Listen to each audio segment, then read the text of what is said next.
नमस्कार, news for nation देख रहे हैं आप। मैं हूं आपके साथ रश्मि। यूपी विधानसभा चुनाव के नतीजे क्या कहूं इसके बारे में।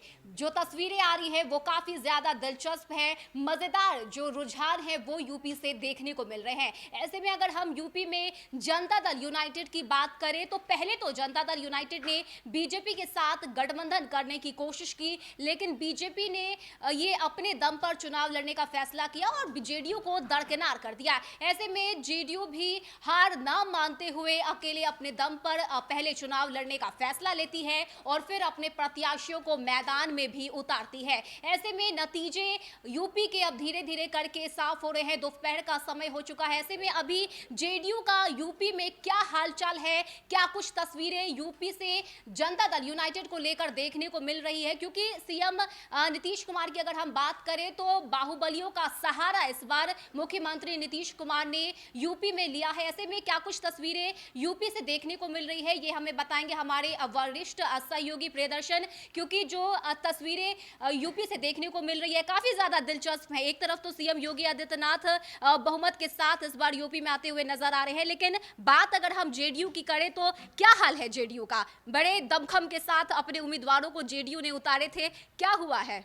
पटखानी हार हुई है। हाल तो बेहाल कह सकते हैं, क्योंकि जदयू जितनी सीटों पर चुनाव उनके जैसे उन्होंने पहले जो घोषणा की थी कि हम चुनाव लड़ेंगे और 50 से ज़्यादा सीटों पर उन्होंने चुनाव लड़ने की बात की, तो दो सूची जारी हुई थी उनकी। पहली सूची जो जारी हुई थी उसमें 26 उम्मीदवारों के नाम घोषित हुए थे, दूसरी सूची में 17 उम्मीदवारों के नाम घोषित हुए थे, लेकिन कोई भी ऐसा नाम नहीं था जिसे लेकर के कि यह दावा बड़े स्तर पर किया जा सके कि वह चुनाव जीत रहे हैं। उनमें एक नाम था धनंजय सिंह का। धनंजय सिंह जौनपुर जिले के मल्हनी विधानसभा क्षेत्र से चुनाव लड़ रहे हैं और वो पहले भी वहाँ पर जो चुनाव जीत चुके हैं, विधानसभा के सदस्य रहे हैं, लोकसभा के सदस्य रहे हैं, और यह उनकी एक बाहुबली छवि के रूप रही है। धनंजय सिंह के उनके ऊपर करीब 40 से ज़्यादा मुकदमे दर्ज हैं, 50,000 से ज़्यादा के वो इनामी अपराधी रह चुके हैं। तो ऐसे व्यक्ति से सबसे ज़्यादा उम्मीद थी जदयू को कि वो हमें चुनाव में जीत दिलाएंगे। तो जो अभी जो करंट पोजीशन है, दोपहर के 1 बजे से पार कर चुका है, तो अभी जो करंट पोजीशन है उसमें धनंजय सिंह शुरू में तो काफ़ी अच्छी बढ़त बनाए हुए थे, लेकिन उन्हें अब वहाँ पर एक कड़ी चुनौती मिल रही है। समाजवादी पार्टी के जो वहाँ पर उम्मीदवार हैं लक्की यादव ने अभी वहाँ 32,168 वोट ला लिया है, जबकि धनंजय सिंह 33,298 वोट ला चुके हैं। यानी अगर आप देखिएगा तो धनंजय और उनके बीच वोटों का फासला 1000 वोट से कुछ ज़्यादा का है। तो ऐसे में जब अभी आगे करीब 33 राउंड का वहाँ पर टोटल काउंटिंग होना है, तो कई राउंडों की काउंटिंग शेष है, अभी 14 राउंड की वहाँ पर काउंटिंग हुई है। तो ऐसे में जब ये अभी धीरे धीरे काउंटिंग बढ़ेगा तो जदयू को जो बड़ी उम्मीद थी धनंजय सिंह से, वह उम्मीद भी कहीं पूरी ना हो, या तो ऐसा हो सकता है। लेकिन अभी शेष है, अभी काफ़ी लंबा चलेगा मतगणना का दौर, तो उसके बाद देखिए कि क्या होता है। लेकिन जैसा आपने कहा तो जदयू की तो सारी उम्मीदें धाराशायी हो गई हैं। कोई भी ऐसा, अगर धनंजय सिंह को छोड़ दीजिए तो कोई भी ऐसा दूसरा विधानसभा क्षेत्र नहीं है जहां की जदयू के कोई कैंडिडेट दूसरे नंबर पर भी हो, इवन तीसरे नंबर पर भी कोई कैंडिडेट हो, ऐसी भी कोई खास विधानसभा क्षेत्र नहीं है। ज़्यादातर जगहों पर भी मैं जब देख रहा था तो ज़्यादातर जगहों पर उनके कैंडिडेट चौथे, 5वें, 8वें, 12वें नंबर पर चल रहे हैं।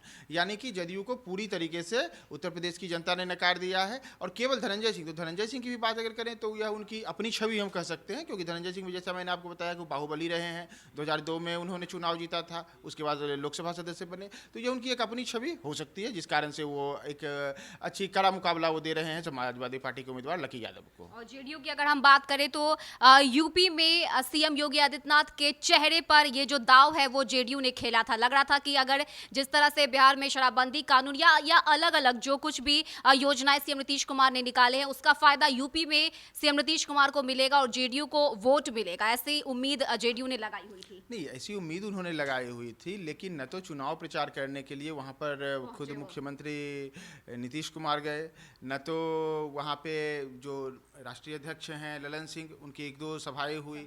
जो इसके अतिरिक्त जो आरसीपी सिंह हैं केंद्रीय मंत्री, उनकी 1-2 सभाएं हुई। इसके अतिरिक्त कोई ऐसे बड़े नेता नहीं हुए जिनका कि लगातार वहाँ पर चुनाव प्रचार हो। जो बिहार की नीतियाँ रही उसे, सरकार के निर्णय नीतियों को वहाँ पर जनता के बीच परोसा गया।